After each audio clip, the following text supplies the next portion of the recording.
It was a quiet morning in Lusaka, Zambia on the 18th of March 1975.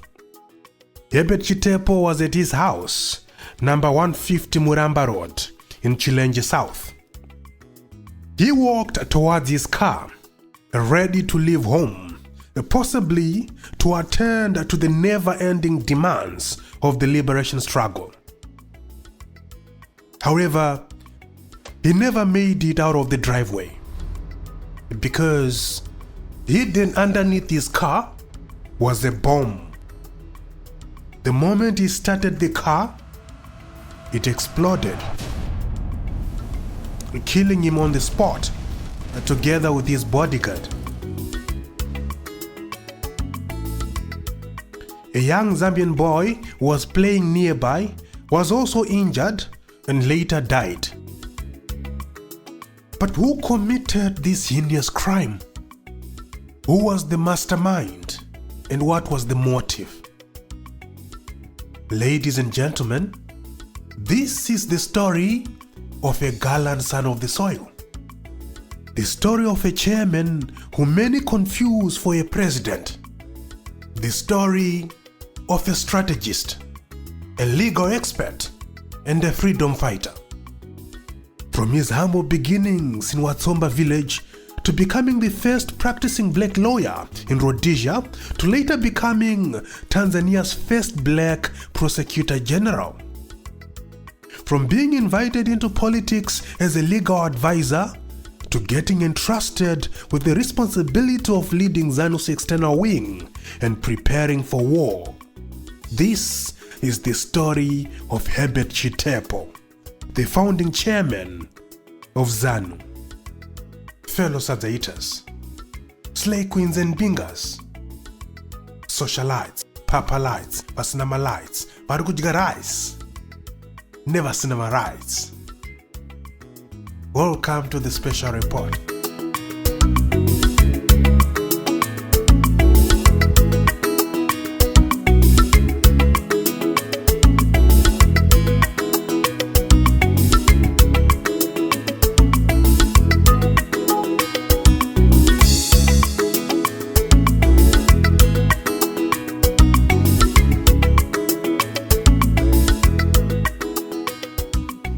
Herbert Wulshe Chitepo was born on the 15th of June 1923. That means he was 5 years younger than Nelson Mandela and 6 years younger than Joshua Nkomo. He was also a year older than Robert Mugabe. Chitepo was born in Watsomba village in Manicaland. He did his primary education at mission schools in Zimbabwe before leaving for South Africa, where he trained as a teacher. This is where he met Victoria Mahamba Stole, a South African woman whom he married in 1955. While in South Africa, Chitepo graduated with a Bachelor of Arts degree from the University of Fort Hare. He later studied law in London, qualifying as a barrister. A barrister is a lawyer who argues cases in court. After returning to Rhodesia, Chitepo started working as a lawyer in Salisbury.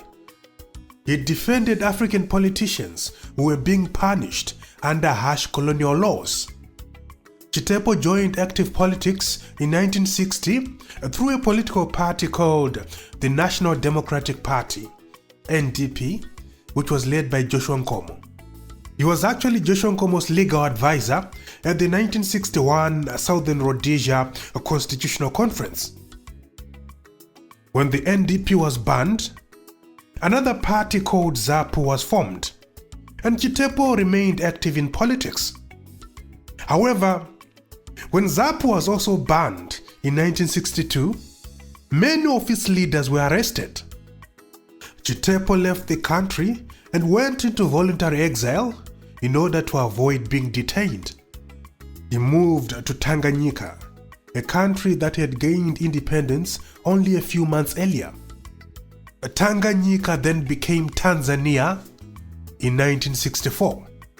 So from 1962 to early 1966, Chitepo worked as Tanzania's first African director of public prosecutions.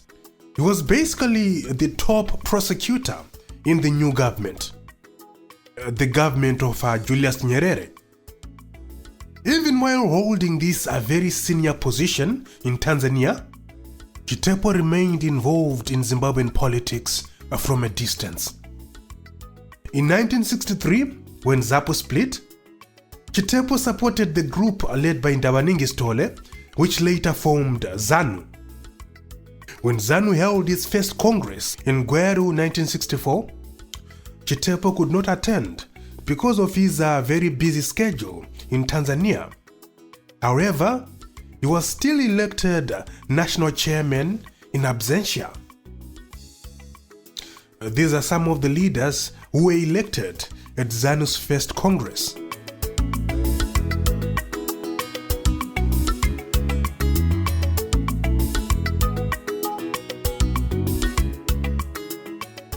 At this Congress, ZANU officially resolved to start an armed struggle. They created a Department of War, but for security reasons, they called it Public Affairs.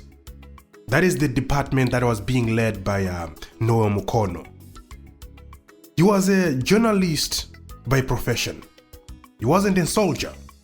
In fact, he never received any military training in his entire life. When ZANU created the Department of War, the leaders agreed on one clear principle.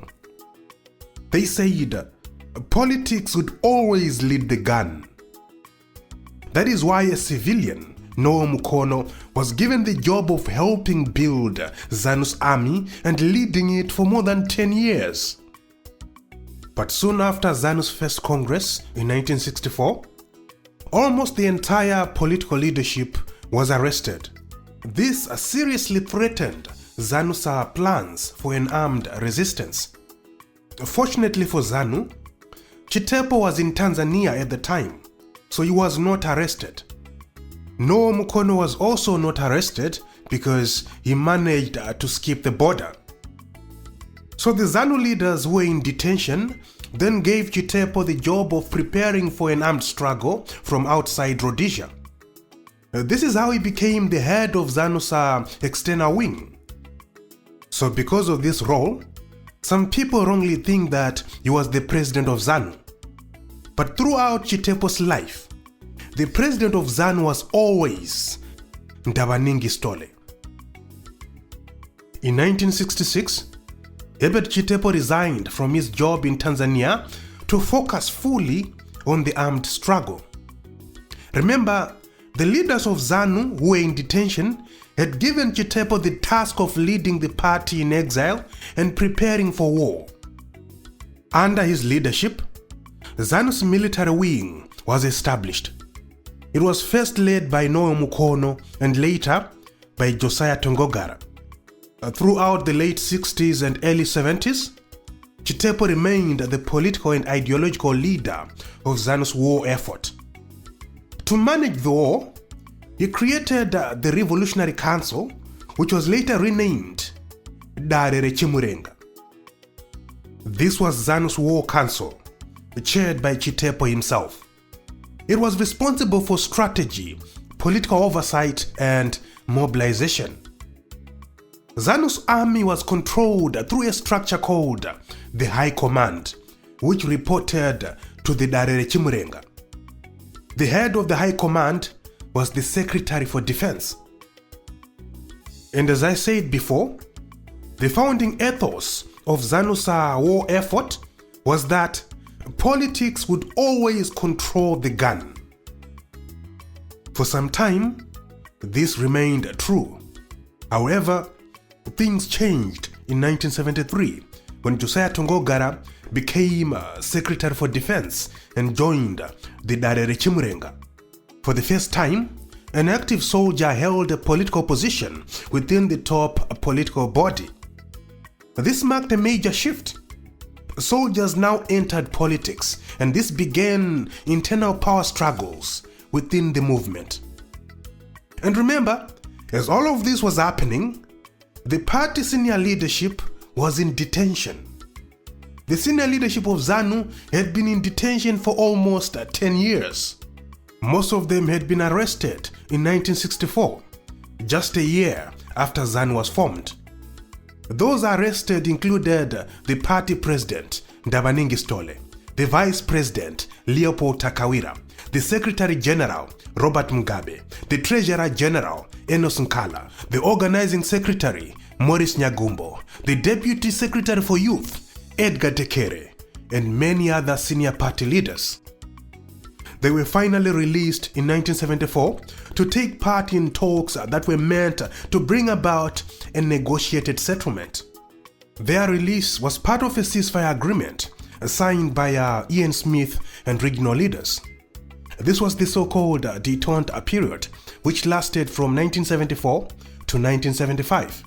So during this period, the war was stopped temporarily to give negotiations a chance. But inside ZANU, things were not quite as simple.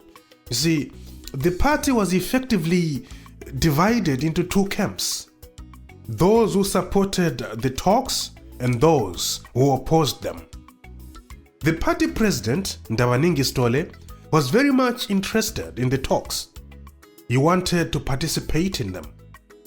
But the more radical members of ZANU were never truly invested in those talks. They believed independence had to be won through the gun, not through negotiations with Ian Smith. These radicals included Robert Mugabe and Herbert Chitepo himself. In fact, leaders like Kenneth Kaunda and Julius Nyerere had to push these radicals very hard to make them take part in the negotiations. But there was another burning issue at the time. You see, while in prison, some of the detained ZANU leaders had staged a coup against Ndabaningi Stole, a prison coup. They had voted to replace Stole with Robert Mugabe as a leader of ZANU. When they were released from prison, they tried to communicate this to regional leaders.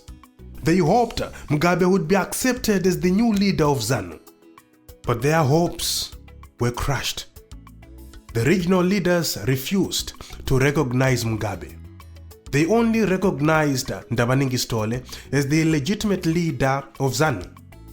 Even Chitepo and Tengogara also refused to recognize Mugabe's takeover. They remained loyal to Ndabaningi Stole. That is how ZANU ended up with two major factions. But even this factionalism was not straightforward. It was very complex. For example, Ndabaningi Stole, the party president, was serious about the talks with Ian Smith. On the other hand, Herbert Chitepo, the party chairman, was fiercely opposed to the talks. He wanted the war to continue. Yet Chitepo still remained loyal to Stole and resisted Mugabe's attempt to take over the party. Just think about it.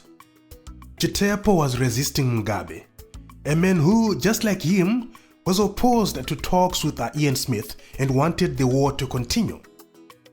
This just shows you how complicated ZANU politics had become by 1975. Chitepo was also viewed by Kenneth Kaunda as an obstacle to the negotiations with Ian Smith. Kaunda wanted the talks to move forward, but Chitepo believed that the armed struggle had to continue. In the end, the talks with Ian Smith yielded nothing, partly because the nationalist leaders were never really united. The radical faction of ZANU was never really invested, and Ian Smith was never really interested.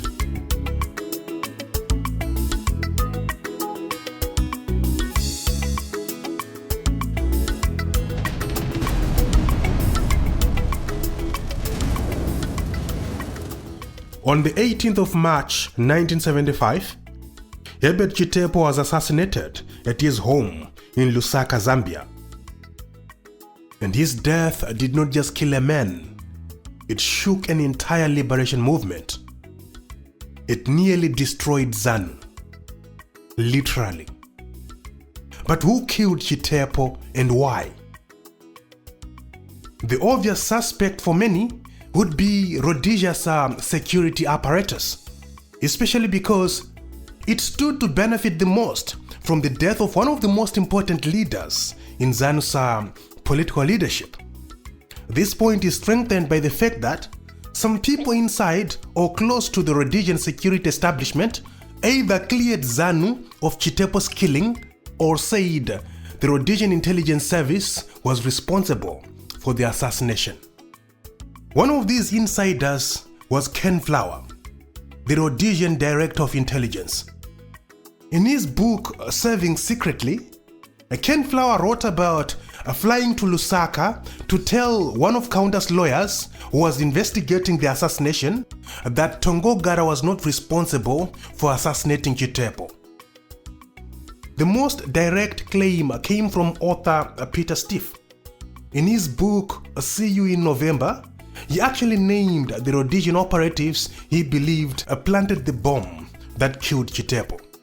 But all these claims remain contested, especially because Rhodesians were also known to claim responsibility for actions they believed would make good propaganda headlines.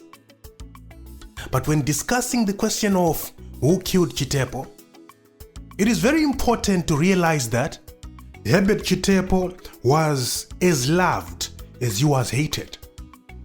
This is very important if we are to understand why he was eventually assassinated and why his assassination remains a mystery to this day. Remember, this was a man who had led ZANU's war effort for almost 10 years while the top political leadership was in prison. From 1964 to 1974, Herbert Chitepo was the man running the show. For 10 years, he grew in stature and influence. He became the strategist. He became the voice of the revolution. He became the heart of the struggle. Songs were sung about him, and stories were told about him.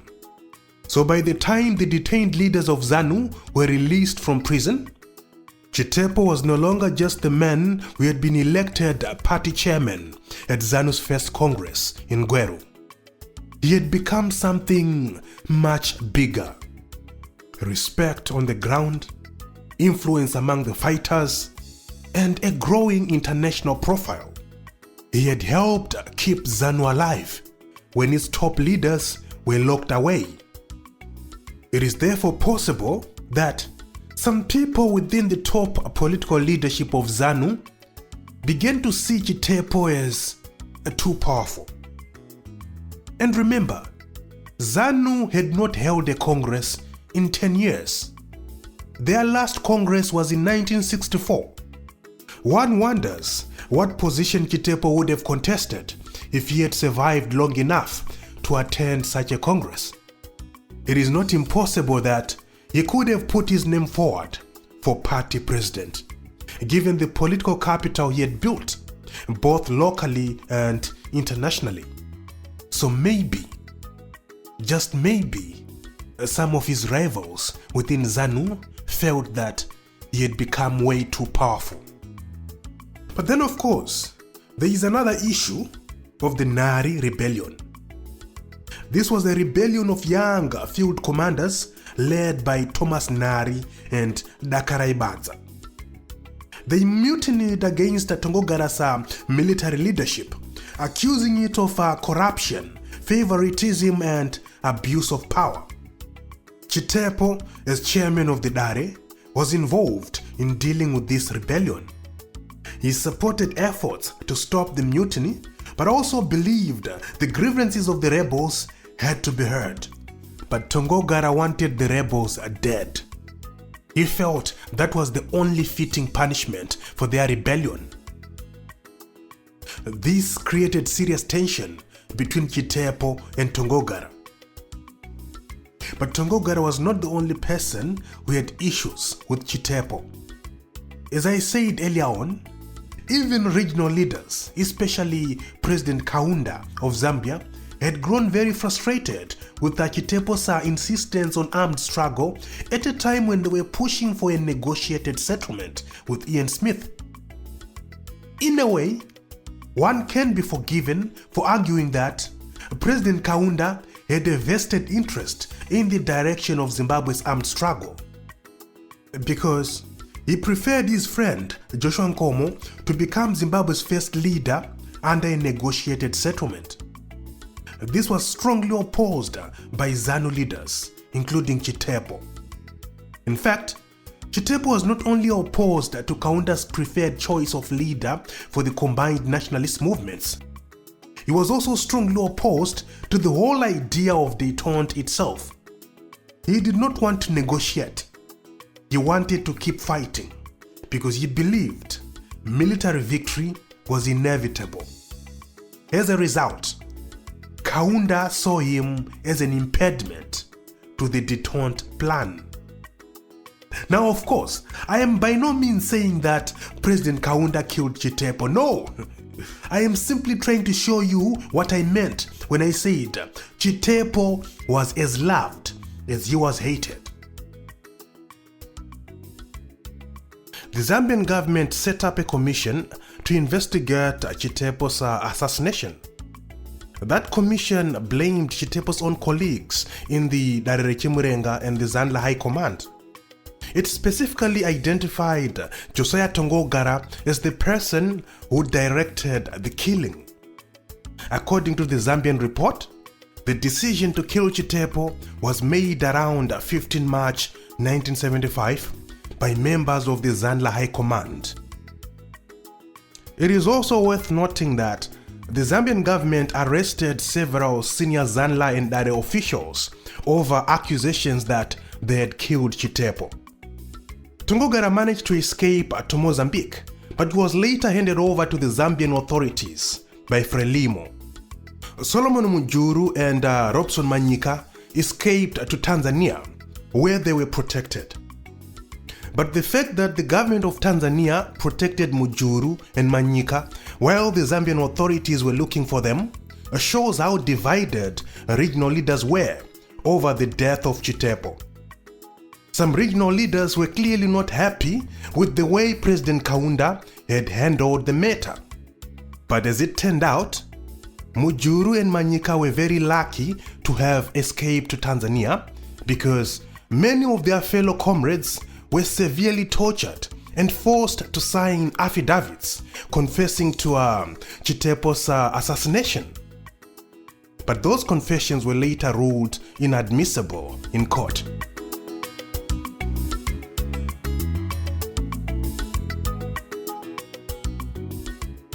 The assassination of Herbert Chitepo remains one of the most haunting mysteries in Zimbabwe's liberation struggle. The man who held ZANU together for almost a decade. The man who built the foundation of ZANU's war effort while the party's political leadership was languishing in prison, was taken out in his own driveway. So whether the person who killed Chitepo was a Rhodesian or someone from within ZANU itself, at the end of the day, a revolutionary was lost. And to this day, the full truth of who killed Chitepo still remains buried.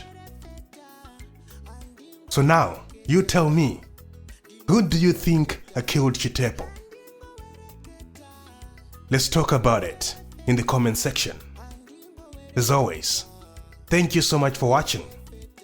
And if you enjoy the content, please like and share.